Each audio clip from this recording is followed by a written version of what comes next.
এনায়েত করিমের স্মরণ সভায় একত্র হয়েছিল।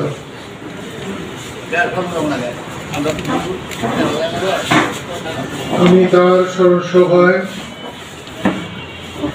যারা উপস্থিত হয়েছিল আমি খুবই খুশি হয়েছি।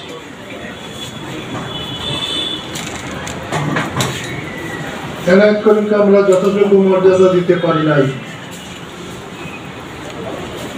আসলে আমরা কাউকে কোনো মর্যাদা দিতে পারি নাই।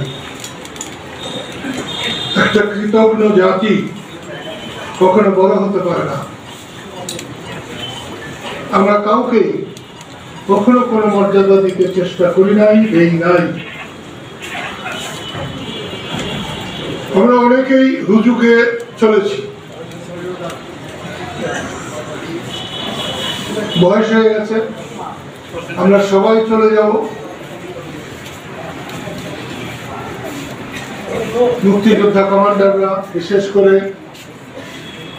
কালাম, ফজলু, নুরু, এই ধরনের যারা আছে, যারা মুক্তিযোদ্ধাদের সঙ্গে উঠা বসা করে, ওরাই বলছিল আমরা একত্র হতে চাই। আমি তো এমনি নাচুনে ঘুরি, তারপর যদি হয় ঘরের বাড়ি, তাহলে তো আমার কোনো কথাই নাই।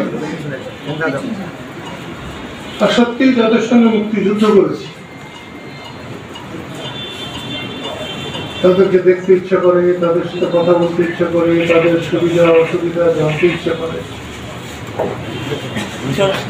কিন্তু অতটা সুযোগ পাই না।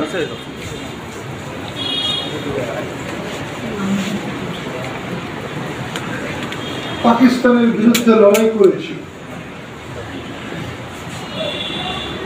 অত কষ্ট হয়নি, কিন্তু বাংলাদেশে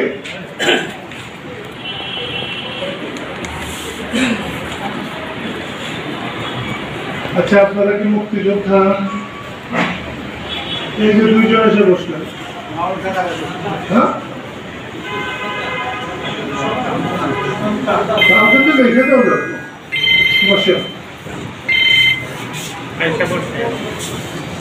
সন্তান আসলে তো কোনো অসুবিধা নাই।